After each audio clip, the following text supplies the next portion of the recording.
Hello, welcome back to Fanfic Theater, showcasing the highlights of amateur stories. For this episode, I asked my friend Wayne which of the earlier Final Fantasy games was his favorite, and he said Final Fantasy VI. Therefore, I have decided to share 3 sample chapters from one of my favorite Final Fantasy VI stories. I hope you enjoy these, and hope you will decide to take a look at the full story as well.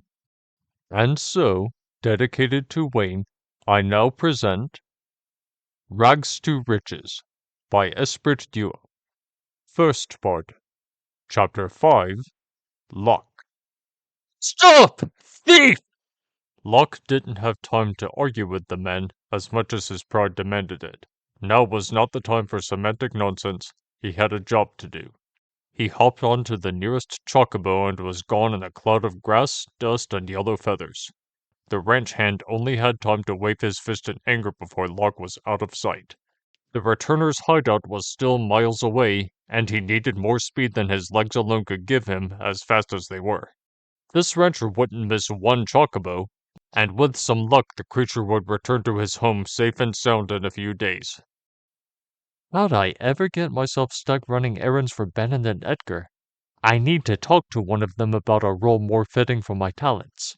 Delivering letters is no job for the world's greatest treasure hunter.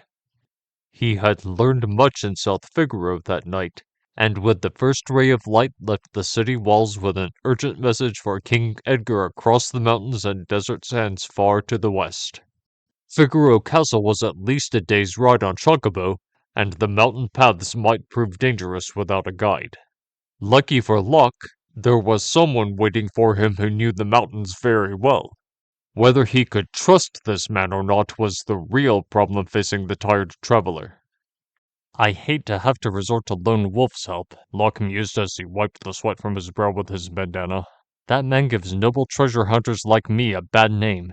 If anyone's the thief, it's him. Still, I've got bigger fish to fry today. Giddy up!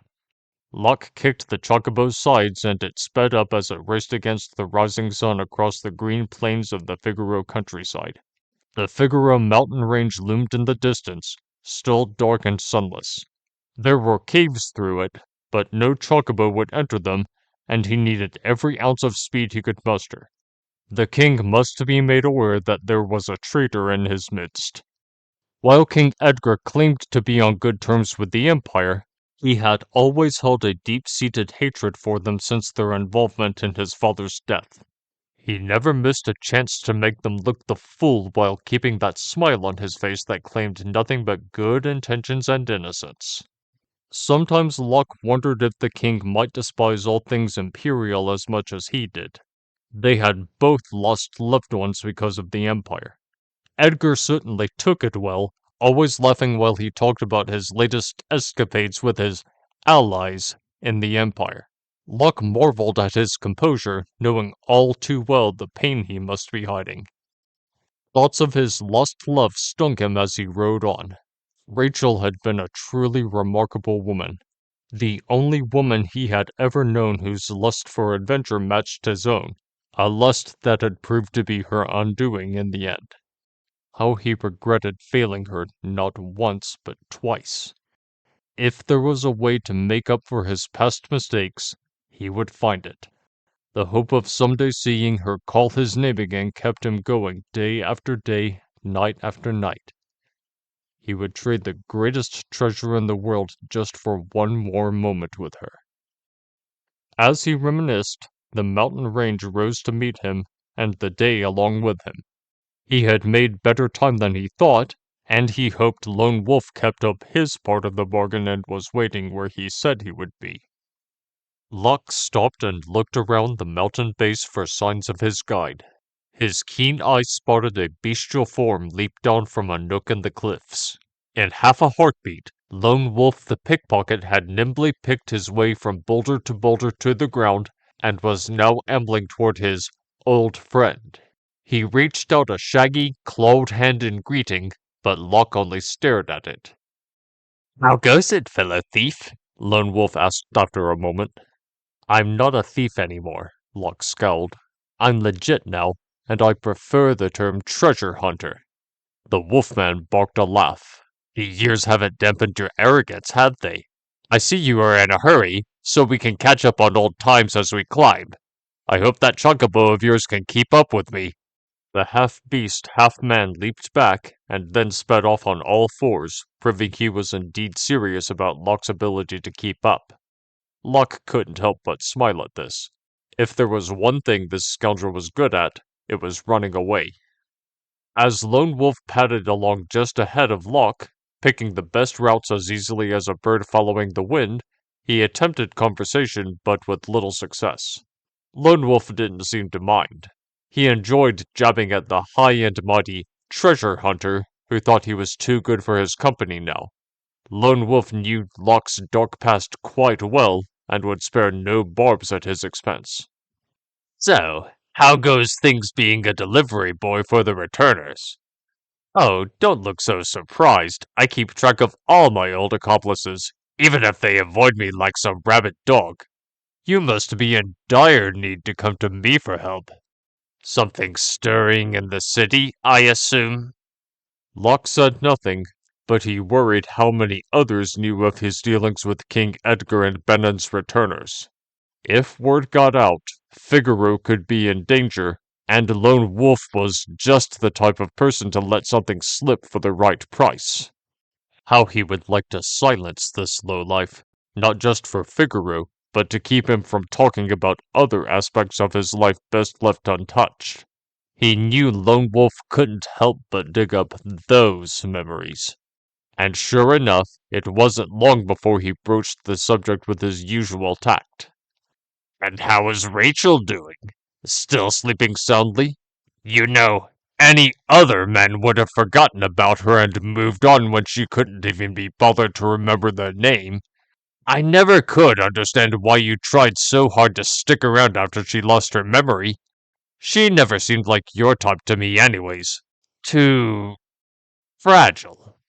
Lone Wolf ended this with a sharp-toothed smile, knowing that this would have to provoke a response. Locke couldn't stay silent at that. No one insulted his love, especially not this bastard. He narrowed his eyes and spoke in low tones, knowing full well Lone Wolf's ears would still be able to hear him. You know nothing of what happened to her, or how I felt about her. She was my life, is my life. What happened to her was my fault, and I stayed with her as long as I could to atone for my sins. An immoral cur like you would never understand. Lone Wolf's grin only widened. Oh-ho! I understand quite well. You stayed long enough to see you weren't wanted, then left when things got bad with the Empire. If you really cared about her, you would have stayed by her side and protected her when the Empire attacked. Maybe then she wouldn't have gone out to fight with the rest and not have been injured so badly. You know, just before she lost consciousness for the last time, her memory returned. When she realized you had left her, she fell back into a coma and didn't wake up again. Your name was the last thing she ever spoke, and you weren't there to hear it! Shut up! You have no right to condemn me! I did what I had to, and left to spare her any more pain. It would be just like you to turn a selfless act into something ugly. You always were a coward. But Locke did not believe his own words. His thoughts were frighteningly similar to Lone Wolf's, and they both knew it. What if Locke had stayed? What if he had been there when she came back? What if he had never been so eager to explore the massive grave to the south in the first place? Could he have saved her from falling if he had been more careful? Could he have saved her from the Imperial forces?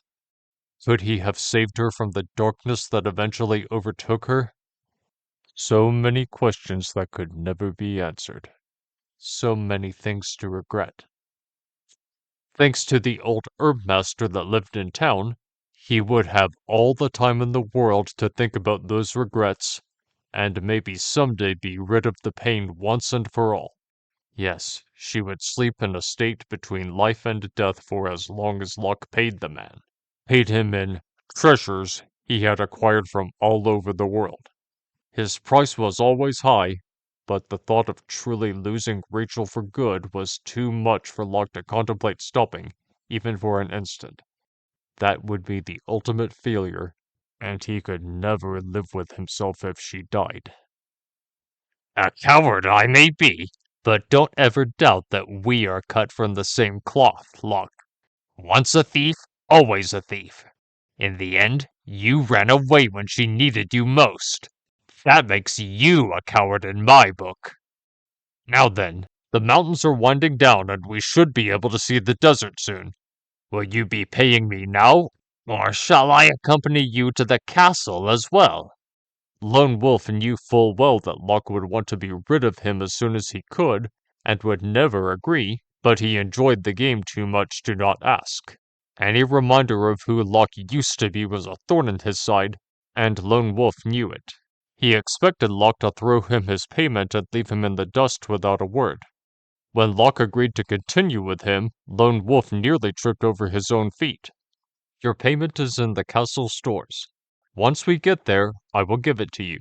Until then, I guess we're stuck together. Locke lied to him effortlessly. He knew Lone Wolf would be suspicious, any good thief would be, but he also knew that Lone Wolf had been looking for this particular item for ages, and would give in and follow him despite his doubts.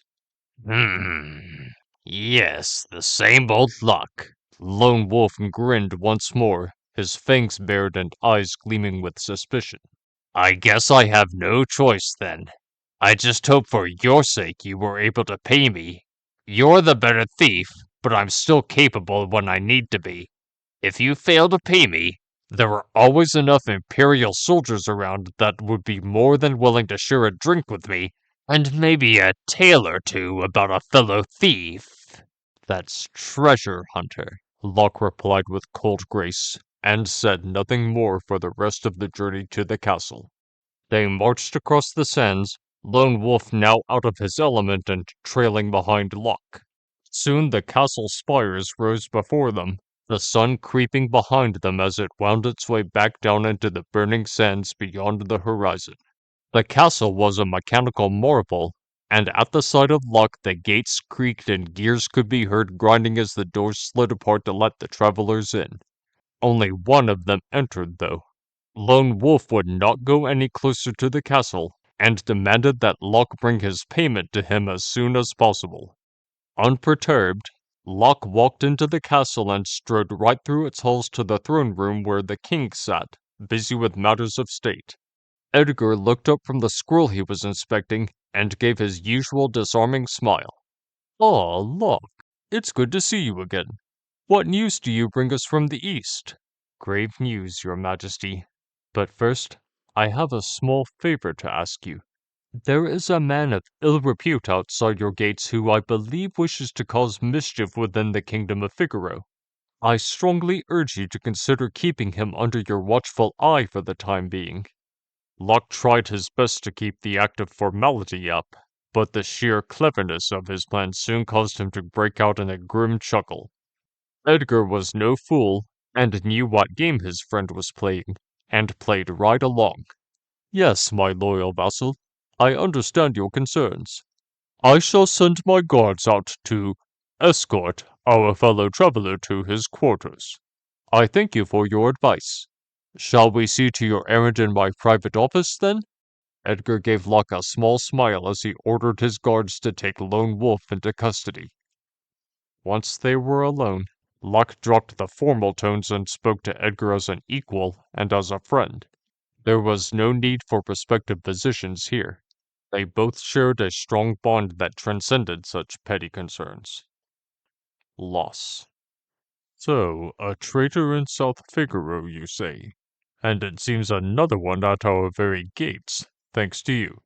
I'll see what I can do without arousing too much suspicion from Emperor Gaston. Oh, how I wish I could stop this act and just strike out at the Empire. But a full-scale war is the last thing this continent needs. Just look what happened to the southern continent. My South Figaro will not burn like Miranda did." "I agree, but it is becoming very dangerous these days." If a nobody like Lone Wolf knows about you aiding the returners, then none of us are safe, even with him behind bars. I think someone has to make a move soon, or else... I understand, Locke. I don't want any of us to suffer any more losses, but war is not the answer. Not yet. I won't stoop to Gaston's level just for revenge. My father wouldn't have wanted me to throw away the kingdom for him, and Rachel wouldn't have wanted me to throw away my life to try and avenge her.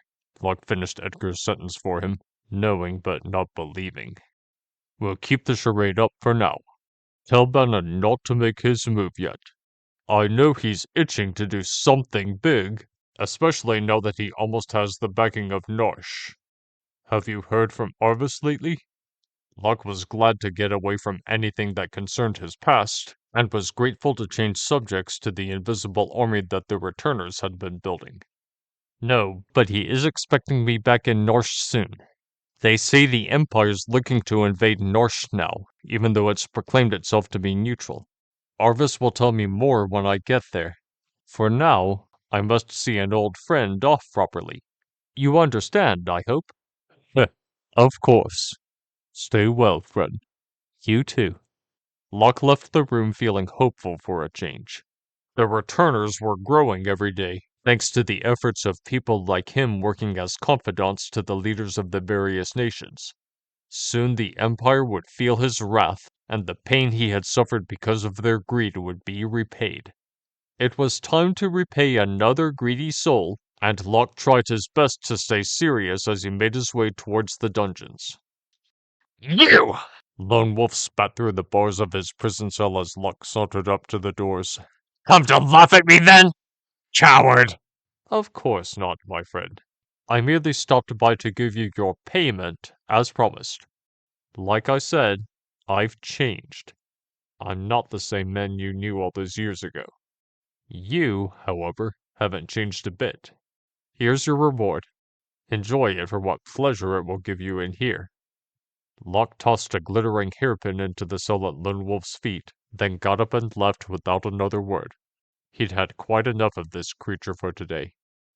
Lone Wolf quickly bent down and snatched the golden hairpin before anyone else could see him. Yes, this was the treasure he had been seeking.